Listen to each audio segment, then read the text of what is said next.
ಆಡಳಿತಕ್ಕೆ ತಲುಪುವಂತೆ ಮಾಡುತ್ತಿರುವ ನಿಮ್ಮ ಎಲ್ಲ ಮಾಧ್ಯಮ ಸ್ನೇಹಿತರಿಗೆ ಇಂದಿನ ಪತ್ರಿಕಾಗೋಷ್ಠಿಗೆ ಸ್ವಾಗತ.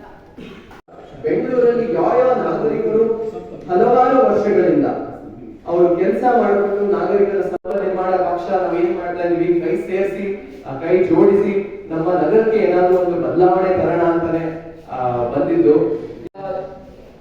ಕ್ಯಾಂಪೇನ್ಸ್ ಅಂದ್ರೆ ಈ ಖಾತಾ ಕ್ಯಾಂಪೇನ್ ಇರ್ಬೋದು, ವೋಟರ್ ಐಡಿ ಕ್ಯಾಂಪೇನ್ಸ್ ಇರ್ಬೋದು, ಮತ್ತೆ ಆರೋಗ್ಯ ಇದು. ಆಮೇಲೆ ನಾವೀಗ ಪಾರದರ್ಶಕತೆ ಅಂತೆಲ್ಲ ಹೇಳಿದ್ವಿ. ಒಂದು ಪ್ರಮುಖವಾದ ಪಾತ್ರ ಅವರು ವಹಿಸ್ತಾ ಇದ್ದಾರೆ. ನೆಕ್ಸ್ಟ್ ಕೊಟ್ಟಿಗೆರೆ ವಾರ್ಡ್ ನಲ್ಲಿ ಒಂದು ಮಾದರಿ ವಾರ್ಡ್ ಆಗಿ ಅದನ್ನ ಕೋವಿಡ್ ಬಂದಾಗ ಅಧಿಕಾರಿಗಳ ಜೊತೆ ಕೆಲಸ ಮಾಡಿ ಆ ವಾರ್ಡ್ ಅನ್ನು ಒಂದು ಮಾದರಿ ವಾರ್ಡ್ ಆಗಿ ವಾರ್ಡ್ ಆಗಿದ್ರು. ಇನ್ನೊಬ್ರು ಮಾಸ್ಟರ್ ಇನ್ ಕಂಪ್ಯೂಟರ್ ಸೈನ್ಸ್ ತಮ್ಮ ಪಕ್ಷದಲ್ಲಿ ಹೊಸದಾಗಿ ಕೈಂಡ್ ಇನ್ಫಾರ್ಮೇಶನ್ ಒಬ್ಬ MLA ಕಡೆಗೆ 10 ಜನ ಇರ್ತಾರೆ ನೋಡಿ. MLA ಮಸ್ ಮಾಡಿಲ್ಲ ಅಂದ್ರೆ ಏನ್ ಕೆಲಸ ಮಾಡಕ್ ಆಗಲ್ಲ. ಹೌದಾ? ತಿಳ್ಕೊಳ್ಳಿ, ದಯವಿಟ್ಟು ತಿಳ್ಕೊಳ್ಳಿ. ಯಾಕಂದ್ರೆ ಅವ್ರು ಇಲ್ಲದೆ ಇವ್ರು ಮಾಡಕ್ ಆಗಲ್ಲ. ಇದು ನೀವು ನಮ್ಮ ಪ್ರೆಸೆಂಟೇಷನ್ ನೀವು ನೋಡಿದ್ದೀರಾ? ನೀವು ಯಾರ ಜೊತೆ ಇರಿ ಸರ್, ಫುಲ್ ಕಷನ್ ಆಗ್ತೀರಿ. ಓಕೆ, ಫುಲ್ ಕೇಳ್ಬಿಡ್ತೀನಿ. ಮತ್ತೆ ನಿಮ್ಮ ಆಯ್ಕೆ ಇದೆಯಲ್ಲ, ಮಾನದಂಡ ಏನು? ಅಭ್ಯರ್ಥಿ ಆಯ್ಕೆಯಲ್ಲಿ ಮಾನದಂಡ ಏನಿರುತ್ತೆ? Okay okay, number 1. ನಂಬರ್ 2, ಇನ್ನೊಂದು ನೀವು ಕಂಟೆಸ್ಟ್ ಮಾಡಿಲ್ಲ ಅಂದ್ರೆ ಈ ಒಂದು ಪ್ರಾಬ್ಲಮ್ ನಿಮ್ಗೆ ಇರುತ್ತೆ ಅನ್ನೋದನ್ನ ತಿಳಿಸಿ, ಇದಕ್ಕೆ ಸರಿಯಾದ ಉತ್ತರವನ್ನು ನಿಮ್ಮಿಂದ ಬಯಸಿ ನನ್ನ ಮಾತನ್ನು ನಾನು ಮುಗಿಸ್ತೇನೆ.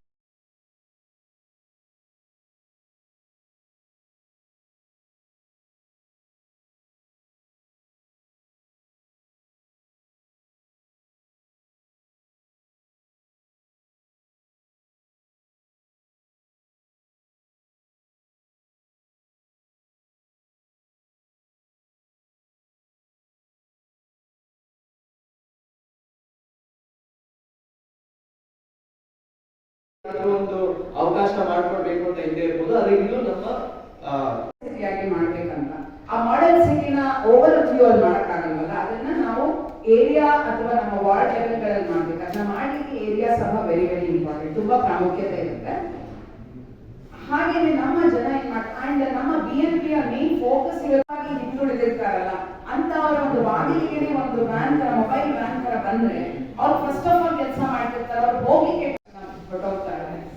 ಇದು ಏನಾಗುತ್ತೆ ಅಂದ್ರೆ ನಮ್ಗೆ ಅದಾದ್ಮೇಲೆ ಅಲ್ಲಿ ಬರುವಂತಹ ನೋಡಲ್ ಆಫೀಸರ್ಸ್ ಜೊತೆಗೆ ಅದನ್ನ ಮಾಡಿಬಿಟ್ಟಿದ್ದೀವಿ. ನಮಗೆ ಒಂದು ಅವಕಾಶ ಕೊಡಿ. ಅವಕಾಶ ಕೊಟ್ಟರೆ ಸಿಟಿಸನ್ ಪಾರ್ಟಿಸಿಪೇಷನ್, ಅಕೌಂಟಬಿಲಿಟಿ, ಟ್ರಾನ್ಸ್ಪರೆನ್ಸಿ ಮೂಲಕ ಈ ನಗರಕ್ಕೆ ನಾವು ಬದಲಾವಣೆ ತರ್ತೀವಿ. ಮತ್ತು ಇನ್ನೂ 10-20 ವರ್ಷಗಳಲ್ಲಿ ಈ ನಗರವನ್ನು ಇಡೀ ಜಗತ್ತಿನ ಅತಿ ಉತ್ತಮ ನಗರವನ್ನಾಗಿ ನಾವು ಮಾಡಿಸಿದ್ದೀವಿ. ಇದು ನಮ್ಮ ದೂರದೃಷ್ಟಿ, ಇದು ನಮ್ಮ ಭರವಸೆ, ಇದೇ ನಮ್ಮ ಉದ್ದೇಶ. ಸರ್, ರಿಯಾಲಿಟಿಯಿಂದ 2018-19ರಲ್ಲಿ ತುಂಬಾ ಆವಾಗ ಮಂಜುನಾಥಗಳಲ್ಲಿ ಹಾಗೆ ಅವರು ಪರಿಚಯ ಆದ ತಕ್ಷಣ ಈ ಸದಸ್ಯರು ವಾರ್ಡ್ ಲೆವೆಲ್ ನಲ್ಲಿ BNP ಮೆಂಬರ್ಸ್ ಮತ್ತು ಬೇರೆ ಇವರೆಲ್ಲ ನಾಗರಿಕರು ಸಹ BNP ವಾರ್ಡ್ ತಪ್ಪಾಗುತ್ತೆ. ನಾವೇನ್ ಮಾಡಿದ್ವಿ, ಪ್ರತಿಭಟನೆ ಮಾಡ್ತೀವಿ, ಅದಕ್ಕೆ 0 ಬರುತ್ತೆ, ಯೋಚನೆ ಮಾಡಬೇಕು. ಅಷ್ಟು ಮೌಲ್ಯದ ಒಂದು ಪ್ರಾಜೆಕ್ಟ್ಸ್. ಪಕ್ಷದ ಸ್ಥಾಪಕರು ಮತ್ತು ಪ್ರಧಾನ ಕಾರ್ಯದರ್ಶಿ. ನಾನು ಇಲ್ಲಿ ನಮ್ಮ ನಾಯಕರನ್ನು ಪರಿಚಯಿಸಲು ನಿಮಗೆ ಒಂದು ಪರಿಚಯ ಕೊಡೋಕೆ ನಾನು ಬಂದಿದ್ದೀನಿ. ಮತ್ತೆ ನಮ್ಮ ಆಡಳಿತದಲ್ಲಿ ಏನೇನೋ ತಪ್ಪಾಗಿ ನಡೀತಾ ಇದೆ, ಅದನ್ನ ಹೇಗೆ ನಾವು ಚೇಂಜ್ ಮಾಡಬೇಕು, ನಾವು ಅಧಿಕಾರದಲ್ಲಿ ಬಂದ್ರೆ ನಾವು ಏನ್ ಮಾಡ್ತೀವಿ, ಇದ್ರ ಬಗ್ಗೆ ಮಾತನಾಡಕ್ಕೆ ಬಂದಿದ್ದೀನಿ.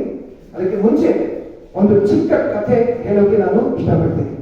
ರಸ್ತೆಯಲ್ಲಿ ಇಂಜಿನ್ ಬ್ರೇಕ್ ಡೌನ್ ಕಾರಣದಿಂದ ನಿಮ್ಮ ಕಾರ್ ನಿಂತಿದೆ. ನಿಮ್ಮ ಡ್ರೈವರು ಪಕ್ಕದಲ್ಲಿ ಒಂದು ಪೆಟ್ರೋಲ್ ಬಂಕ್ ಇದೆ, ಅಲ್ಲಿಂದ 20 ಲೀಟರ್ ನಾನು ತಗೊಂಡು ಖರೀದಿಸಿ ನಮ್ಮ ಟ್ಯಾಂಕ್ ಅಲ್ಲಿ ಹಾಕೊಂಡು ಚೆನ್ನಾಗಿ ಓಡ್ತೀನಿ ಅಂತ ಹೇಳ್ತಾರೆ. ಜೊತೆಲಿ ಇಬ್ರು ಮೆಕ್ಯಾನಿಕ್ಸ್ ಅವ್ರನ್ನ ಕರ್ಕೊಂಡು ಅವರು ಕಾರ್ನ ನೋಡ್ಬಿಟ್ಟು ಕಾರಿನ ಹೆಸರು ನಾವು ಚೇಂಜ್ ಮಾಡಬೇಕಾಗಿದೆ, ಹೊಸದಾಗಿ 5 ಸೀಟ್ಸ್ ನಾವು ಇದರಲ್ಲಿ ಹಾಕ್ತೀವಿ, ಇದರಿಂದ ನಿಮ್ಮ ಕಾರ್ ಚೆನ್ನಾಗಿ ಓಡಿಸುತ್ತೆ ಅಂತ ಹೇಳ್ತಾರೆ. ನಮ್ಮ ಡ್ರೈವರು ಬೆಂಗಳೂರು ಡೆವಲಪ್ಮೆಂಟ್ ಮಿನಿಸ್ಟರ್ ಏನ್ ಹೇಳ್ತಾರೆ, ಪೆಟ್ರೋಲ್ ಇನ್ನೂ ಹಣ ಹಂಚಿಕೆ ಮಾಡಿ ಇದನ್ನ ನಾನು ಚೆನ್ನಾಗಿ ನಿರ್ವಹಿಸ್ತೀನಿ ಅಂತ ಹೇಳ್ತಾರೆ. ಇಬ್ರು ನಮ್ಮ ಬ್ಯೂರೋಕ್ರಾಟ್ಸ್ ಮೆಕ್ಯಾನಿಕ್ಸ್ ಯಾರು ಅಡಿಷನಲ್ ಚೀಫ್ ಸೆಕ್ರೆಟರಿ ಮತ್ತು ಚೀಫ್ ಕಮಿಷನರ್ GBA. ಇವರು ಏನ್ ಹೇಳ್ತಾರೆ, BBMP ಹೆಸರು ಚೆನ್ನಾಗಿಲ್ಲ, ಇದನ್ನ GBA ಅಂತ ನಾವು ಬದಲಾಯಿಸ್ತೀವಿ. ಮತ್ತೆ ಸೀಟ್ಸ್ 5 ಸೀಟ್ಸ್ ಏನಿದು ಹೊಸದಾಗಿ 5 ಕಾರ್ಪೊರೇಷನ್ ನಾವು ಇದರಲ್ಲಿ ಹಾಕ್ತೀವಿ. ಇದರಿಂದ ನಮ್ಮ ಆಡಳಿತ ಚೆನ್ನಾಗಿ ಆಗುತ್ತೆ ಅಂತ ಹೇಳ್ತಾರೆ. ಇದು ಸಾಧ್ಯನಾ? ಖಂಡಿತ ಇಲ್ಲ. ನನಗೆ ಒಂದು ನೆನಪಿಗೆ ಬರ್ತಾ ಇದೆ. ಆ ಕಾಲದಲ್ಲಿ ನಮ್ಮ ಕರ್ನಾಟಕ ರತ್ನ ಡಾಕ್ಟರ್ ವಿಷ್ಣುವರ್ಧನ್ ಅವರು ನಡೆಸಿದ ಒಂದು ಚಿತ್ರ ಹೊಂಬಿಸಿಲು ಅಂತ. ಅದರಲ್ಲಿ ನೀರು ಬಿಟ್ಟು ನೆಲದ ಮೇಲೆ ದೋಣಿ ಸಾಗದು, ನೆಲದ ಬಿಟ್ಟು ನೀರ ಮೇಲೆ ಬಂಡಿ ಹೋಗದು ಅಂತ ಒಂದು ಹಾಡು ಅದರಲ್ಲಿ ಬರುತ್ತೆ. ನಮ್ಮ ಬೆಂಗಳೂರಿನ ಆಡಳಿತವನ್ನು ಸರಿಪಡಿಸದೆ ಇನ್ನು ಹಣ ನಾವು ಹೆಚ್ಚಾಗಿ ಹಂಚ್ಕೊಳ್ತೀವಿ. ನಮ್ಮ BBMPಗೆ, ನಮ್ಮ GBAಗೆ ಹೆಸರನ್ನು ನಾವು ಬದಲಾಯಿಸ್ತೀವಿ. ಹೊಸದಾಗಿ 5 ಕಾರ್ಪೊರೇಷನ್ ನೀವು ರಚಿಸಿದ್ರೆ ಬದಲಾವಣೆ ಹೇಗೆ ಬರುತ್ತೆ? ಫಲಿತಾಂಶ ನಮಗೆ ಸಿಗುವುದಿಲ್ಲ. ತಳಮಟ್ಟದಲ್ಲಿ ನಮಗೆ ಏನು ಪರಿಣಾಮ ಕಾಣಲಾಗುತ್ತಿಲ್ಲ. ಇದಕ್ಕೆ ಏನು ಪರಿಹಾರ? ಇದಕ್ಕೆ ಏನಾದರೂ ಪರಿಹಾರ ಇದೆಯಾ? ನಮ್ಮ ಹತ್ರ ಏನಾದರೂ ಪರಿಹಾರ ಇದೆಯಾ? ಇದನ್ನ ನಾಗರಿಕರು ತಗೋಬೇಕು ಅಂತ ಸ್ಪಷ್ಟವಾಗಿ ಬರ್ತದೆ. ಇದನ್ನ ಇವರು ಇಂಪ್ಲಿಮೆಂಟ್ ಮಾಡಿಲ್ಲ. ಮತ್ತೆ ಜೊತೆಯಲ್ಲಿ ಹೊಣೆಗಾರಿಕೆ, ಅಕೌಂಟಬಿಲಿಟಿ ಮತ್ತು ಪಾರದರ್ಶಕತೆ ಇರಬೇಕು. ನಾವು ಈಗಾಗಲೇ ಏನು ಮಾಡಿದ್ದೀವಿ ಅಂತ ಲಲಿತಾಂಬಾ ಅವರು ಹೇಳ್ಬಿಟ್ಟಿದ್ದಾರೆ. ನಾವು ಅಧಿಕಾರದಲ್ಲಿ ಬಂದ್ರೆ ನಮ್ಮ ಅಭ್ಯರ್ಥಿಗಳು ಯಾವ್ಯಾವ ವಾರ್ಡ್ಗಳಲ್ಲಿ ಚುನಾಯಿಸಿ ಗೆದ್ದು ಕಾರ್ಪೊರೇಟ್ ಆಗ್ತಾರೋ ಆ ವಾರ್ಡ್ಗಳಲ್ಲಿ ನಮ್ಮ ಭರವಸೆ ಮೊದಲನೇದಾಗಿ ನಾಗರಿಕ ಭಾಗವಹಿಸುವಿಕೆ. ಆ ವಾರ್ಡ್ಗಳಲ್ಲಿ ಯಾವ್ಯಾವ ಯೋಜನೆಗಳು ತಗೋಬೇಕಾಗಿದೆಯೋ, ಏನೇನು ಕೆಲಸ ಮಾಡಬೇಕಾಗಿದೆಯೋ ಆ ನಿರ್ಧಾರಗಳನ್ನ ತಗೊಳ್ಳೋದು ನಾಗರಿಕರು. ಇದು ನಮ್ಮ ಭರವಸೆ. ಇದು ಬರೀ ನಮ್ಮ ಭರವಸೆ ಮಾತ್ರ ಅಲ್ಲ, ಇದನ್ನ ನಾವು ಈಗಾಗಲೇ ಮಾಡಿಬಿಟ್ಟಿದ್ದೀವಿ. ಎರಡನೇದು ಹೊಣೆಗಾರಿಕೆ ಇರುತ್ತೆ. ಅಫಿಷಿಯಲ್ಸ್ ಆಗಿ ಅಧಿಕಾರಿಗಳು ಆಗಿರಲಿ, ಕಾಂಟ್ರಾಕ್ಟರ್ಸ್ ಆಗಿರಲಿ, ಚೆನ್ನಾಗಿ ಅವರು ಕೆಲಸ ಮಾಡಿಲ್ಲ ಅಂದ್ರೆ ಅವ್ರಿಗೆ ನಾವು ದಂಡ ನೀಡ್ತೀವಿ. ಶಿಕ್ಷೆ ಸಹ ಮಾಡ್ಬೇಕಂದ್ರೆ ಅದನ್ನು ಸಹ ನಾವು ನೀಡ್ತೀವಿ. ಇದು ಹೊಣೆಗಾರಿಕೆ. ಅದು ಏನು ಭಯ ಇಲ್ಲದೆ ಅವರು ಕೆಲಸ ಮಾಡ್ತಾರೆ. ಅದರಿಂದ ನಮ್ಮ ಸಿರಿ ಕಮ್ಯುನಿಟೀಸ್ ಎಲ್ಲ ಹಾಳಾಗಿ ಹೋಗುತ್ತೆ. ಮೂರನೆಯದು ಪಾರದರ್ಶಕತೆ. ನೀವೇ ಹೇಳಿ, BBMP ಕಡೆಯಿಂದ ಪ್ರತಿ ವರ್ಷ ಸಾವಿರಾರು ಕೋಟಿ ಮೌಲ್ಯದ ಪ್ರಾಜೆಕ್ಟ್ಗಳು ಎಲ್ಲ ಅಲೋಕೇಟ್ ಆಗ್ತಾ ಇದೆ, ಎಲ್ಲ ಕೆಲಸ ನಡೀತಾ ಇದೆ. ಈ ವಿವರಗಳು ನಿಮಗೆ ಎಲ್ಲಾದ್ರೂ ಸಿಗುತ್ತಾ? ಎಲ್ಲಿ ಸಿಗುತ್ತೆ ನಿಮಗೆ ಹೇಳಿ? ಏನಾದ್ರೂ ಗವರ್ಮೆಂಟ್ ಸರ್ಕಾರ ವೆಬ್ಸೈಟ್ ನಲ್ಲಿ ಸಿಗುತ್ತಾ? ಇಲ್ಲ BBMP ವೆಬ್ಸೈಟ್ ನಲ್ಲಿ ಸಿಗುತ್ತಾ? ಇಲ್ಲ ಯಾರಾದ್ರೂ ರಾಜಕಾರಣಿ ವೆಬ್ಸೈಟ್ ನಲ್ಲಿ ಸಿಗುತ್ತಾ? ಯಾಕೆ? ಇದು ನಮ್ಮ ಹಣ, ಇದು ನಿಮ್ಮ ಹಣ. ನಾವೆಲ್ಲ ಪಾವತಿಸುವ ನಮ್ಮ ತೆರಿಗೆಗಳನ್ನು, ಆಸ್ತಿ ತೆರಿಗೆ, ಇನ್ಕಮ್ ಟ್ಯಾಕ್ಸ್, ಇದೆಲ್ಲ ನಾವು ಪಾವತಿಸಿದ ಮೇಲೆ ಅವರು ನಮಗೆ ಏನು ತೋರಿಸ್ತಾ ಇಲ್ಲ. BMP ಮೂಲಕ ನಾವು ಈಗಾಗಲೇ ಅವರು ಹೇಳಿದ್ರು 63,629 ಪ್ರಾಜೆಕ್ಟ್ ವಿವರಗಳನ್ನು, 21,653 ಕೋಟಿ ಮೌಲ್ಯದ ಪ್ರಾಜೆಕ್ಟ್ಗಳ ವಿವರಗಳನ್ನು ಈಗಾಗಲೇ ನಮ್ಮ ವೆಬ್ಸೈಟ್ ನಲ್ಲಿ ನಾವು ತೋರಿಸಿದ್ದೀವಿ. ಇದು ಬರೀ ನಮ್ಮ ಭರವಸೆ ಇಲ್ಲ, ಈಗಾಗಲೇ ಮಾಡಿದ್ದೀವಿ. ಬಂದು ಬರೀ ನಾವು ಮಾತ್ರ ಅಲ್ಲ, ನಮ್ಮ ಕುಟುಂಬದವರು, ನಮ್ಮ ನೇಬರ್ಸು ಇವರೆಲ್ಲ ಕರ್ಕೊಂಡು ನಾವು ಹೊರಗೆ ಬಂದು ವೋಟ್ ಹಾಕ್ತೀವಿ, ನಿಮ್ಮನ್ನ ಗೆಲ್ಲಿಸ್ತೀವಿ, ನಗರಕ್ಕೆ ಬದಲಾವಣೆ ತರ್ತೀವಿ ಅಂತ ಹಲವಾರು ಜನರು ನಮಗೆ ಹೇಳಿಬಿಟ್ಟಿದ್ದಾರೆ. ಅದರಿಂದ ಖಂಡಿತ ನಾವು ಗೆಲ್ತೀವಿ ಅಂತ ನಾನು ಅನಿಸ್ತೀನಿ. ಇದು ಚಲ್ತಿರುತ್ತೆ, ಯಾಕಂದ್ರೆ ಅವ್ರ ಮೇಲೆ FIRಗಳಿರುತ್ತೆ. ಆ ಥರ ಯಾವುದೂ ಇಲ್ವಲ್ಲ ನಿಮ್ಮ ಹತ್ರ? ನಿಮಗೆ ಆ ಥರ ಅಂಥವ್ರು ನಿಮಗೆ ಅಭ್ಯರ್ಥಿಗಳು ಬೇಕಾಗಿದೆಯಾ? ನಾನು ಹುಡುಕ್ತೀನಿ. ಈ ತನಕ ನನಗೆ ಯಾರೂ ಸಿಗಲಿಲ್ಲ. ಸಿಕ್ಕಿದ್ರೆ ನಾನು ನಿಮಗೆ ಮೊದಲನೇಗೆ ಹೇಳ್ತೀನಿ. ಆದರೆ ನೀವು ಹೇಳ್ತಾ ಇರೋದು ತುಂಬ ಒಂದು ಪ್ರಮುಖವಾದ ಒಂದು ವಿಷಯ. ಮುನಿಸಿಪಲ್ ಚುನಾವಣೆಯಲ್ಲಿ ನಾಗರಿಕ ಒಂದು ಭಾಗವಹಿಸುವಿಕೆ ನಾವು ನೋಡಿದರೆ ತುಂಬ ಕಡಿಮೆಯಾಗಿ ಇರುತ್ತೆ. ಹಿಂದಿನ ಚುನಾವಣೆಯಲ್ಲಿ ಅರ್ಬನ್ ವಾರ್ಡ್ಗಳಲ್ಲಿ 40,000% ಕಡಿಮೆಯಾಗಿ ವೋಟ್ ಟರ್ನ್ಔಟ್ ಇತ್ತು. ಆದರೆ ನಾವು ಅಭಿಯಾನಗಳ ಮೂಲಕ ನಾವು ನಾಗರಿಕರಿಗೆ ಈ ಚುನಾವಣೆ ಬಗ್ಗೆ ಇನ್ನೂ ಮಾಹಿತಿ ನಾವು ಕೊಡ್ತಾ ಇದ್ದೀವಿ. ಅದರಿಂದ ಜನರು ಏನು ಹೇಳ್ತಾರೆ ಅಂದರೆ, ಈ ಥರ ಇಂಥ ಒಂದು ಚುನಾವಣೆ ಇದೆ ಅಂತ ನಮಗೆ ಮಾಹಿತಿನೇ ಇರಲಿಲ್ಲ. ಅದರಿಂದ ನಾವು ನಾಗರಿಕರಿಗೆ ಅನುಕೂಲವಾಗಿ ಒಂದು ಸಾಮಾಜಿಕ ವೆಬ್ಸೈಟ್ನಲ್ಲಿ ನಾವು ತೋರಿಸ್ತೀವಿ. ಇದು ನಮ್ಮ ಭರವಸೆ ಮಾತ್ರ ಇಲ್ಲ, ಇದು ನಾವು ಇಂಪ್ಲಿಮೆಂಟ್ ಮಾಡಿದ್ದೀವಿ. So this is BNP's promise and what they already proved to the city. We will implement citizen participation, accountability and transparency, CAT anta. So this is a very important part. ನಮ್ಮ ನಗರದಲ್ಲಿ ನಿಜವಾದ ವಿಕೇಂದ್ರೀಕೃತ ಆಡಳಿತ ಬೇಕಂದ್ರೆ ಇದರಲ್ಲಿ ನಮ್ಮ ನಾಗರಿಕರು ಇದರಲ್ಲಿ ಪಾಲ್ಗೊಳ್ಳಲೇಬೇಕು. ಇದನ್ನು ನಮ್ಮ ನಗರದ ಮೇಲೆ ಆಸಕ್ತಿ ಹೊಂದಿರುವ ನಾಗರಿಕರು ಸಮಗ್ರತೆ. ನಿಶ್ಚಿತ ಅಶೋಕ್ ಕುಮಾರ್ ಉತ್ತರಹಳ್ಳಿ ಕೆರೆಯಾಗಿ ಇರಲಿ, ಕಸ ನಿರ್ವಹಣೆ ಆಗಿ ಇರಲಿ, ಇಲ್ಲಾಂದ್ರೆ ಅಲ್ಲಿ ಕುಡಿಯುವ ನೀರಲ್ಲಿ ಕೊಳಚೆ ನೀರು ಬೆರೆಯುವ ಒಂದು ಸಮಸ್ಯೆಯಾಗಿರಲಿ, ಜನರಲ್ಲಿ ನಾಯಕರು ನಿಶ್ಚಿತ ಅಶೋಕ್ ಕುಮಾರ್. ಆನ್ಲೈನ್ ಫ್ರಾಡ್ ಇನ್ನು ಹೆಚ್ಚಾಗಿ ಆಗ್ತಾ ಇದೆ. ಹಲವಾರು ಹಿರಿಯ ಸ್ವಂತ ಕಾಂಟ್ರಾಕ್ಟಿಂಗ್ ಬಿಸ್ನೆಸ್ ನಡೆಸ್ತಾ ಇದ್ದಾರೆ. ಬಿಬಿಎಂಪಿಯಲ್ಲಿ ಭಾಗವಹಿಸಲಿಕ್ಕೆ ಅವರಿಗೆ ಇಷ್ಟ ಇದೆ, ಆದ್ರೆ ಭ್ರಷ್ಟಾಚಾರ ಮತ್ತೆ ಇಂಜಿನಿಯರ್ ಆಗಿ ಶುರುವಾಗಿ ಆಮೇಲೆ ಸ್ವಂತ ಬಿಸ್ನೆಸ್ ಪ್ರಸಾದ್ ಅಂತ ಕರೀತೀವಿ, HLM ಪ್ರಸಾದ್ ಅಂತ ನಾವು ಕರೆಯೋದಿಲ್ಲ. HSR ಲೇಔಟ್ನಲ್ಲಿ ಒಂದು ಕೋವರ್ಕಿಂಗ್ ಸ್ಪೇಸ್ ನಡೆಸ್ತಾ ಇದ್ದಾರೆ.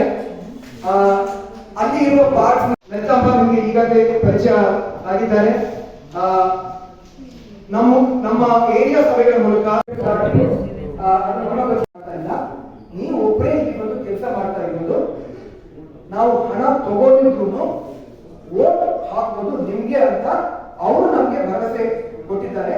ಇದು ಎಲೆಕ್ಷನ್ ಬರುವಾಗ ಇದು ಹೇಗೆ ಪರಿಣಾಮ ಆಗುತ್ತೆ ಅಂತ ನಾವು ನೋಡೋಣ.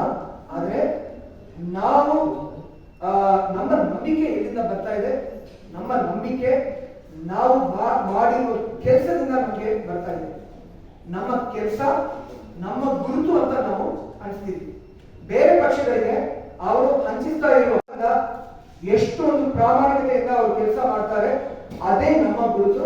ಆದ್ದರಿಂದ ಮುನಿಸಿಪಲ್ ಚುನಾವಣೆಯಲ್ಲಿ ನಾನು ಹೇಳೋದು MP ಚುನಾವಣೆ ಅಲ್ಲ, MLA ಚುನಾವಣೆ ಅಲ್ಲ, ಮುನಿಸಿಪಲ್ ಚುನಾವಣೆಯಲ್ಲಿ ನಮ್ಮ ಕೆಲಸ ಖಂಡಿತ ಮತಗಳಾಗಿ ಪರಿವರ್ತನೆ ಆಗುತ್ತೆ ಅಂತ ನಾನು ಸೇಮ್ ನಿಮ್ಮ ತರ ಸಾಫ್ಟ್ವೇರ್ ಅನ್ನೋದನ್ನ ಇಲ್ಲ ದೊಡ್ಡವನ್ನ ನೋಡೋದು. ನೀವು ಸಮೂಹದಲ್ಲಿ ಅವ್ರು ಹೇಳ್ತಾ ಇದ್ದಾರೆ ನೋಡಿದ್ವಿ.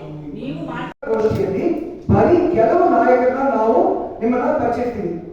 ಆದ್ರೆ ಈ ಪಕ್ಷದಲ್ಲಿ ಸದ್ಯಕ್ಕೆ ನಮ್ಮ ಹತ್ರ 200ಕ್ಕೂ ಹೆಚ್ಚು ನಾಯಕರು ಕೆಲಸ ಮಾಡ್ತಾ ಇದ್ದಾರೆ. 2000ಕ್ಕೂ ಹೆಚ್ಚು ಕಾರ್ಯಕರ್ತರು, ಏರಿಯಾ ಸಭಾ ಮೆಂಬರ್ಸ್ ಅಂತ ನಾವು ಕರೀತೀವಿ, ಏರಿಯಾ ಸಭಾ ಸದಸ್ಯರು ಕೆಲಸ ಮಾಡ್ತಾ ಇದ್ದಾರೆ. ಮತ್ತೆ 20,000ಕ್ಕೂ ಹೆಚ್ಚು ಬೆಂಬಲಗಾರರು ನಮ್ಮ ಗುಂಪಿನಲ್ಲಿ ತಮ್ಮ ಇಶ್ಯೂಸ್ಗಳನ್ನ ಅಲ್ಲಿ ಹಾಕಿ ಅದನ್ನ ನಾವು ಬಗೆಹರಿಸ್ತಾ ಇರೋದು, ಅದನ್ನ ನೋಡ್ತಾ ಬರ್ತಾ ಇದೆ. ಇದು ಬರೀ upper middle class middle class society ಮಾತ್ರ ಅಲ್ಲ. ಒಂದು ಎಕ್ಸಾಂಪಲ್, ಒಂದು ಉದಾಹರಣೆ ನಾವು ನಮ್ಮ ಪ್ರೆಸೆಂಟೇಷನ್ ಅಲ್ಲೂ ಸಹ ನಾವು ಅದನ್ನ ತೋರಿಸಿದ್ದೀವಿ. ನಾನು ಇರುವ ಜಾಗ ಬೆನಿಗನಹಳ್ಳಿ ಜಂಕ್ಷನ್. ಅಲ್ಲಿ ಒಂದು ಸ್ಕೈವಾಕ್ ಪ್ರಾಜೆಕ್ಟ್ ಶುರುವಾಗಿ ಒಂದೇ ತಿಂಗಳಲ್ಲಿ ಅವರು ನಿಲ್ಲಿಸಿದ್ದಾರೆ. ಯಾರು? ನಮ್ಮ MLA ಸಾಹಿತ್ಯ ತಿಳ್ಕೊಳ್ಳೋಕೆ ಹಾಗೂ ನೆಟ್ವರ್ಕ್ ಆಗೋಕೆ ಒಂದು ವಿಶೇಷವಾದ ನೆಟ್ವರ್ಕಿಂಗ್ ಝೋನ್ ಅನ್ನ ಮಾಡಿದೀವಿ. ಜೊತೆಗೆ ಈ ಸಲ ಮುಂಚೆನೆ ನಾವು ಇದನ್ನ ನಮ್ಮ ಕಾರ್ಪೊರೇಷನ್ ಅವಧಿ ಎಲ್ಲ ಮುಗಿದ ಮೇಲೆ ನೋಡಲ್ ಆಫೀಸರ್ ಅಂತ ಒಬ್ರು ಆಯ್ಕೆ ಆದರು. ಆ ನೋಡಲ್ ಆಫೀಸರ್ ಕಾರ್ಪೊರೇಟರ್ ಪಾತ್ರವನ್ನು ಆವಾಗ ವಹಿಸಿದ್ರು. ಅವ್ರ ಜೊತೆ ನಾವು ಸಾಮಾನ್ಯ ನಾಗರಿಕರು, ಆ ವಾರ್ಡ್ ನಲ್ಲಿ ವಾಸ ಮಾಡ್ತಾ ಇರುವ ಸಾಮಾನ್ಯ ನಾಗರಿಕರು ಅವ್ರ ಜೊತೆ ಕೂತ್ಕೊಂಡು ಈ ಒಂದು ಪ್ರಾಜೆಕ್ಟ್ ಅಪ್ರೂವ್ ಆಗಿದೆ, ಆದ್ರೆ MLA ನಿಲ್ಲಿಸ್ಬಿಟ್ಟಿದ್ದಾರೆ ಅಂತ ನಾವು ಹೇಳಿ ಅವರು ನಮ್ಮನ್ನ ಚೀಫ್ ಇಂಜಿನಿಯರ್ ರೋಡ್ ಇನ್ಫ್ರಾಸ್ಟ್ರಕ್ಚರ್ಗೆ ಒಂದು ಪರಿಚಯ ಕೊಟ್ಟು ಅವರು ನಮ್ಮ ರೋಡ್ ಇನ್ಫ್ರಾಸ್ಟ್ರಕ್ಚರ್ ಟೀಮ್ಗೆ ಒಂದು ಭೇಟಿ ನೀಡಿ 2ನೇ ತಿಂಗಳಲ್ಲಿ same MLA, same location, same skywalks. ಅವ್ರು ಏನು ಮಾಡಕ್ಕಾಗಲ್ಲ. ಆ ಪ್ರಾಜೆಕ್ಟ್ ನ ನಾವು ಏನು ಲಂಚ ಏನು ಕೊಡದೆ, ಏನು ಬ್ಯೂರೋಕ್ರಸಿ ಇಲ್ಲದೆ ಅದನ್ನ ನಾವು ಮುಗಿದ್ಬಿಟ್ಟಿದ್ವಿ. ಹೇಗೆ ಸಾಧ್ಯವಾಯಿತು? ಮುನಿಸಿಪಲ್ ಆಡಳಿತದಲ್ಲಿ MLA ಏನು ಪಾತ್ರನೇ ಇಲ್ಲ. They don't have any power or rights. ಅದಕ್ಕೆ ಅವರು ಈ ಚುನಾವಣೆಯನ್ನ ಡಿಲೇ ಮಾಡ್ತಾ ಹೋಗ್ತಾರೆ. ಕಾರ್ಪೊರೇಟರ್ ಬಂದ್ಮೇಲೆ ಅವ್ರಿಗೆ ಏನು ಅಧಿಕಾರ ಇರಲಿಲ್ಲ. ಅವರು ಹೇಗೆ ತಮ್ಮ ಅಧಿಕಾರವನ್ನು ಅವರು ಬೀರ್ತಾರೆ ಅಂತಂದ್ರೆ, ಬಿಜೆಪಿ ಕಾರ್ಪೊರೇಟರ್ ಒಬ್ಬರು ಇದ್ರೆ ಬಿಜೆಪಿ MLA ಅವ್ರ ಮೇಲೆ ಅಧಿಕಾರ ಅವರು ಚಲಾಯಿಸಬಹುದು. But if there is an independent corporator or a corporator from a different party like BNP, they cannot impose their power on them. ಇದನ್ನ ನಾವು ಈಗಾಗಲೇ ತೋರಿಸ್ಬಿಟ್ಟಿದ್ದೀವಿ. ಸೊ ದ ಕಾನ್ಫಿಡೆನ್ಸ್, ನಮ್ಮ ನಂಬಿಕೆ ಎಲ್ಲಿಂದ ಬರುತ್ತೆ? We have already done it. ಇದನ್ನ ನಾವು ಭರವಸೆ ಅಂತ ನಾವು ಕೊಡಲ್ಲ. ನಾವು ಏನೇನು ಮಾಡ್ತಾ ಇದ್ದೀವೋ ಸದ್ಯಕ್ಕೆ ಅದೇ ಭರವಸೆಯಾಗಿ ಕೊಟ್ಟು